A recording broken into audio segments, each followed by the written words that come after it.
Hello, Batman. Do you recognize my voice? Victor Zsasz. In the flesh. I'm so happy you remember me. I'll never forget you. I've got a special game planned, Batman. A game just for you. Ring, ring. Speak! Oh, Batman, you sound impatient. That is good. That is very good. You'll need that to solve my little game. You may have heard that I've been providing salvation to the mindless drones lucky enough to answer my calls. Hardly salvation. You've been killing them. That's just a question of perspective.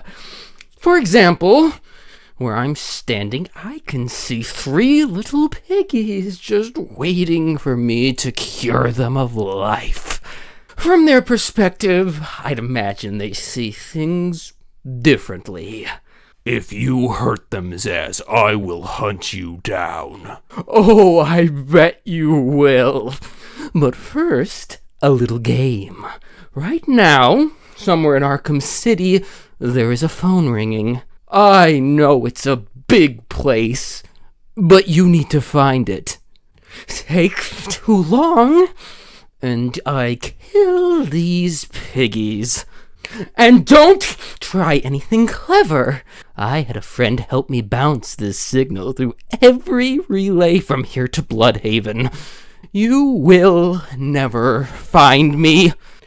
Now, hang up the phone and start running.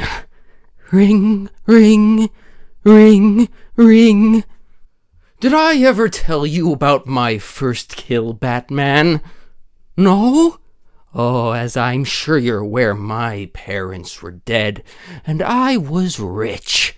So rich, I could do anything I wanted. But of course, all I wanted was them back. I now know that was impossible. Of course, their death served a higher purpose. But back then, I had yet to experience the joy of cold steel cutting through warm flesh.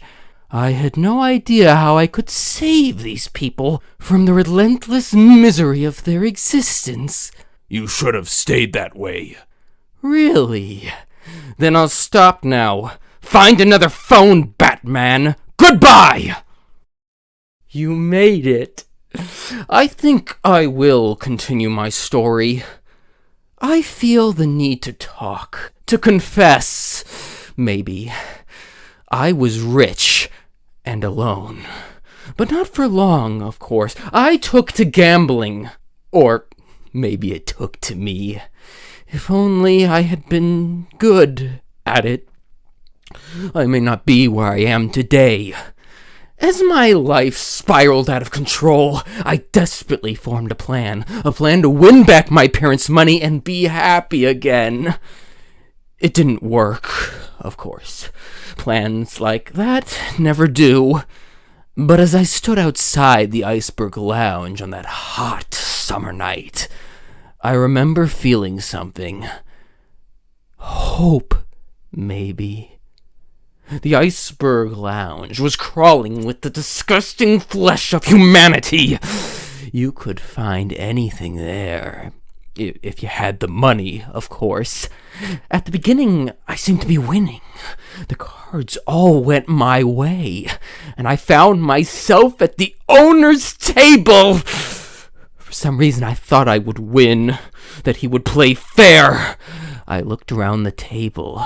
I saw the people I was against. Card sharks, thugs, princes, and disgusting midget who ran the place. One by one, they all lost or folded.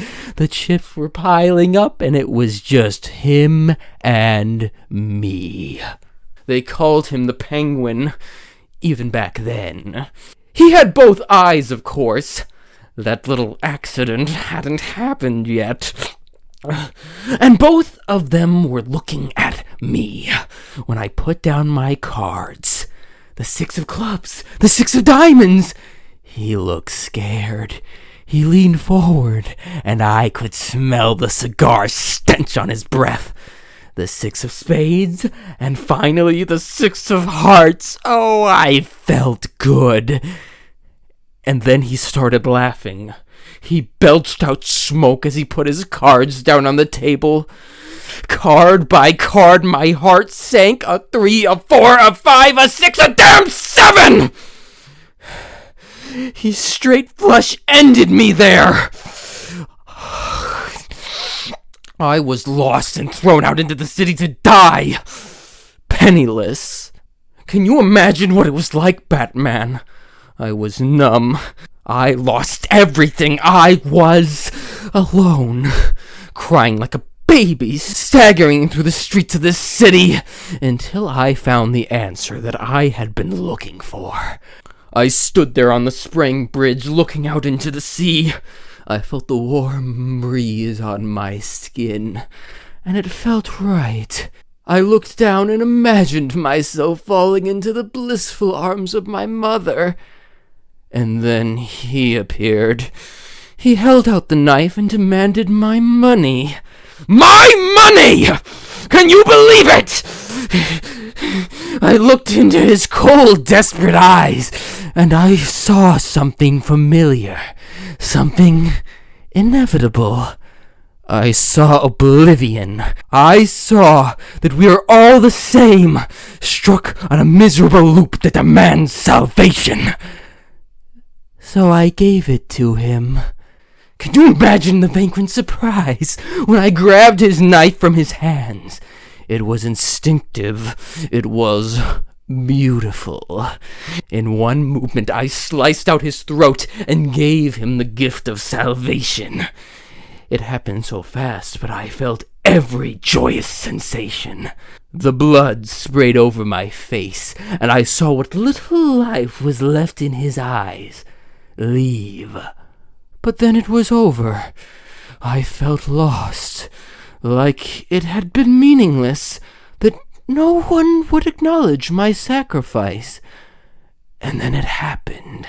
Without realizing what I was doing, I plunged the knife into my forearm and cut deep. It was incredible. I felt my body elevate to a higher place. It had become a temple to my work.